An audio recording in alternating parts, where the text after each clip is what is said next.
Style நல்லா இருக்கா? இந்த ஸ்டைல் யாருன்னு கண்டுபிடிக்க பார்ப்போம்.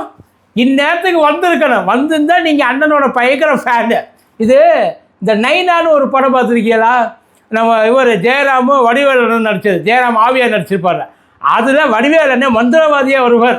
அந்த கெட்டப்பு தான் இந்த கெட்டப்பு. இதை போட்டோன்னே கண்ணாடியில் கண்ணுக்கு முன்னாடி அண்ணன் தான் வந்து நின்றார். சரி நல்லா இருக்கே அப்படின்னு சொல்லி நம்மளும் அதே மாதிரி தானே உருட்டுற வைக்க தானே, அதனால இதுவும் நமக்கு செட் ஆகுதுன்னு சொல்லி அப்படியே விட்டாச்சு. அப்புறம் ரொம்ப நாளாக நம்மளை தமிழ்நாட்டுக்குள்ளேயே வச்சு ரொம்ப டைட் பண்ணி வச்சுருக்கிறாங்க. ஒரு 2-3 மாதமாக நம்மளை வேறு எந்த பக்கமும் திரும்ப விடாமல் இதுக்குள்ளேயே போட்டு அடைச்சி வச்சுருக்காங்கன்னு வைங்களேன். வெளியில் பெரிய பெரிய விஷயம்லாம் நடக்குது சார். கொஞ்சம் தமிழ்நாட்டை தாண்டி போய் பார்ப்போமா? அதாவது இப்போ இந்த சோனம் வாங்சுக்குன்னு ஒருத்தர் இருக்கார். அவரை பற்றி கேள்விப்பட்டிருக்கீங்களா? இப்போ அவரோட சோழியை முடிக்கிறதுக்கு ரெடி ஆகிட்டாங்க. நெசமா சார், அந்த பாடி இருக்கிற கண்டிஷனை பார்த்தா எனக்கு என்னமோ அது தாண்டுன்னு தோணலை. அது முடிச்சிடும். அவங்க அதுக்காகத்தான் வெயிட் பண்ணிகிட்ருக்காங்க. அதாவது சோனம் வாங்சூர் எதுக்காக வெயிட் பண்ணிகிட்ருக்காருன்னா, இவங்க நம்மக்கிட்ட பேச்சுவார்த்தைக்கு வருவாங்க, இல்லை குறைஞ்சபட்சம் என்னன்னாலும் கேட்பாங்க அப்படின்னு நினச்சிக்கிட்டு அவர் அங்கனுக்குள்ளே படுத்து கிடக்கிறார். இவங்க இதுதான் சான்ஸ், இதை விட்டால் வேறு நல்ல சான்ஸ் கிடைக்குமா? பேச்சுவார்த்தைக்கு வந்தால் தானே நீ உண்ணாவிரதத்தை முடிப்ப. வரலன்னா ஒரு பிரச்சனை பர்மனண்ட்டாக ஒழிஞ்சது. ஏன்னா எப்போ பாரு ரோதனையாக இருக்குது. ஆவுன்னா அந்த ஆள் போய் படுத்துக்கிறான் 10 நாள் 20 நாள்ட்டு. ஏற்கனவே இதே மாதிரியெல்லாம் பண்ணியிருக்காப்புல. இப்போ இந்த சோனம் வாங்சுக் யார் அப்படின்னா சொல்லி புரிய வைக்கலான்னா, இந்த 3 Idiots படம் பார்த்துருக்கீங்களா?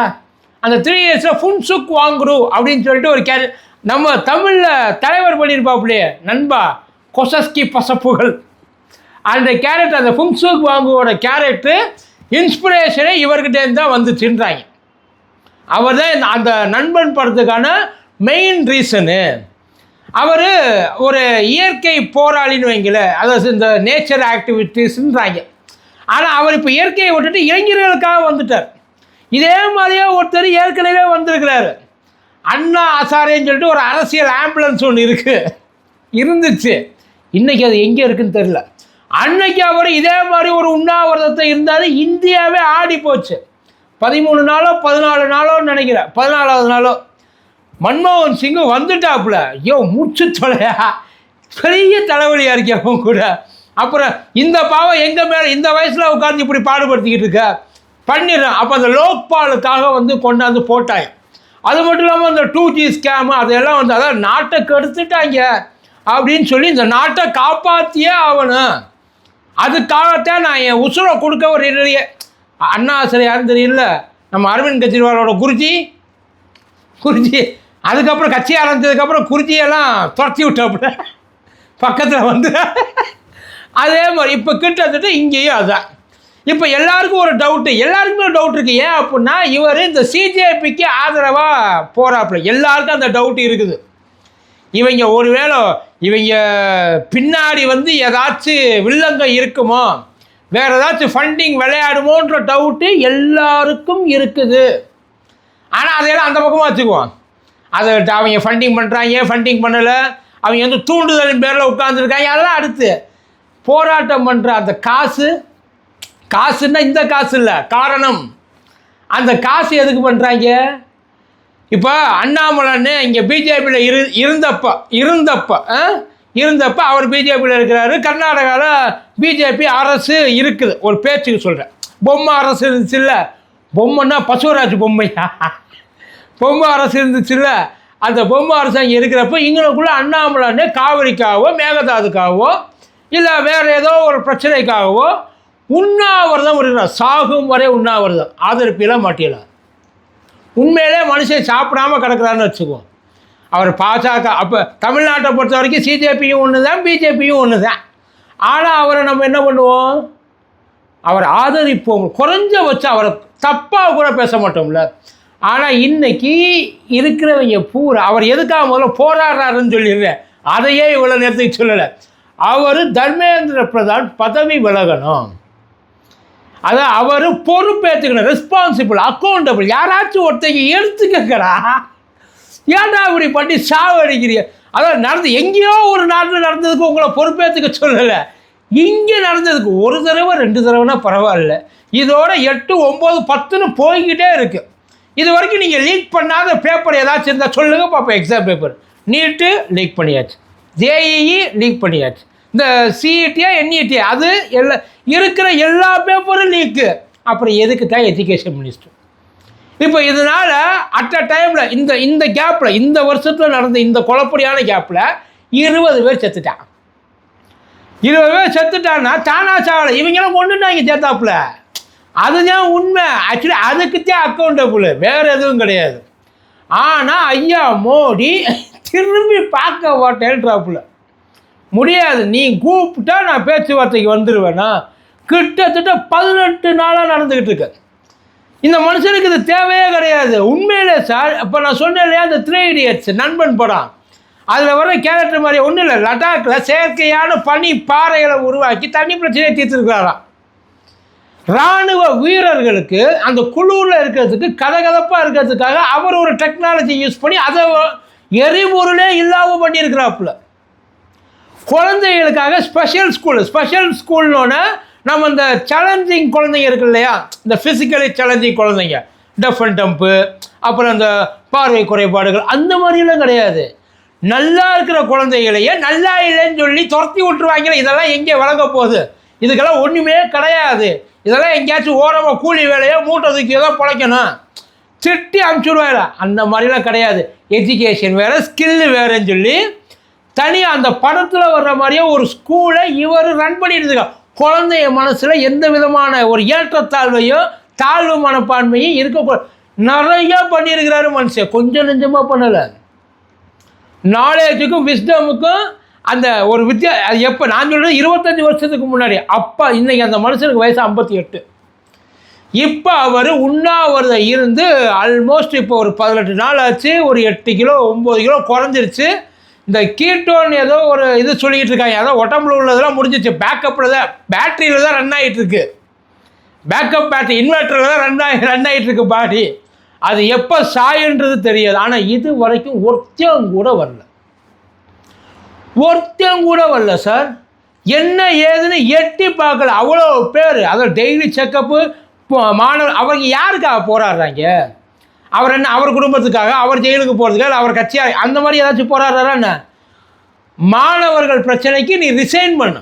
அவரோட கோரிக்கை ரிசைன், அக்கௌண்டபிலிட்டி. அவர் ரிசைன் பண்ணுன்றது அவரோட எண்ணம் இல்லை. தப்பு நடந்துச்சுன்னா பொறுப்பை ஏற்றுக்கங்கப்பா. அதுக்குத்தானே நீங்கள் பதவி ஏற்று உட்கார்ந்துருக்கிய, அதை பண்ணுங்கன்றாப்புல. வேறு எதுவுமே அவர் கேட்கல. இதுக்கெல்லாம் நீங்கள் பதில் சொல்ல மாட்டீங்களான்னு சொல்லி ஐயா மோடியை பார்த்து கேள்வி கேட்குறவங்களுக்கு அந்த எம்இஏ இருக்கால, மினிஸ்ட்ரி ஆஃப் எக்ஸ்டர்னல் அஃபேர்ஸ், அங்கே இருக்கிற அந்த இவங்கள்லாம் அந்த ரெப்ரசன்ட்லாம் என்ன சொல்கிறாங்க, அவர் மக்களோட கலந்துரையாடுவார். உங்கள் கேள்விக்கெல்லாம் பதில் சொல்லணுன்ற அவசியம் இல்லை. இங்கே யார் கூடியிருக்கா? ஆடு மாடா என்ன? இந்த ஜந்தர் மந்தரில் படுத்து கிடக்கிறாயில, கூட இருந்து உண்ணாவிரதம் இருக்கிறாயில, அவங்களாம் யார்? ஏலியன்ஸா? இல்லை வேறு கண்ட்ரியோட சிட்டிசன்ஸா? இந்தியாவோட சிட்டிசன்ஸ் தானே. உங்கள் எக்ஸாமை எழுதுகிறவங்க தானே, உங்களுக்கு ஓட்டு போட்டவங்க தானே. போய் பேசுங்க. நீங்கள் இவர்கிட்ட பேச வேண்டாம். இவர்கிட்ட பேசுனா நமக்கு மரியாதை குறைவாக இருக்கும். ஏன்னா இவங்க கூடயெல்லாம் போயிட்டு நம்ம பேசணுமா? அவங்கள கூப்பிட்டு வச்சு பேசுங்க. இல்லை அவங்க அட்ரஸ் பண்ணுற மாதிரி ஏதாச்சும் ஒரு விஷயத்தை சொல்லுங்கள். இல்லை, தர்மேந்திர பிரதான் மேலே தப்பே இல்லை. அது எஜுகேஷன் மினிஸ்டருக்கு இதுக்கு எந்த சம்பந்தமும் இல்லை. அவரோட வேலையை நல்லா தான் பார்க்குறாரு. சொல்லுங்கள், சொல்லி பாருங்களே. பார்த்துட்டிங்கன்னா சரியாக போயிடும்ல. இப்போ இந்த உண்ணாவிரதம் இருக்கிறதுல என்ன ஒரு பெரிய பிரச்சனைனா, இது வரைக்கும் உண்மையிலேயே ஒரு விஷயத்துக்கு இவர் ஏற்கனவே 2-3 தடவை இருந்திருக்காப்புல, லடாக்கில் இருந்திருக்காப்புல. இப்போ இங்கே இருக்கிறதுல என்ன பிரச்சனைனா, கூடுமான வரைக்கும் இப்போ ஆந்திரா பிரியன்னு சொல்லிட்டு ஒருத்தர், இந்த ஸ்ரீராமுலுவோ யாரோ ஒருத்தர் உண்ணாவிரதம் வந்தார். 52லன்னு நினைக்கிறேன். செத்துட்டார். செத்ததுக்கப்புறம் பிரிஞ்சது, லேட்டாக பிரிஞ்சது. இப்போ 2018 ஒருத்தர், 18 அவர் பேர் மறந்துட்டேன், கங்கா சுத்தமாகணும். எப்போ 86 வயசில் கிட்டத்தட்ட 100 நாள் இருந்தாப்புல.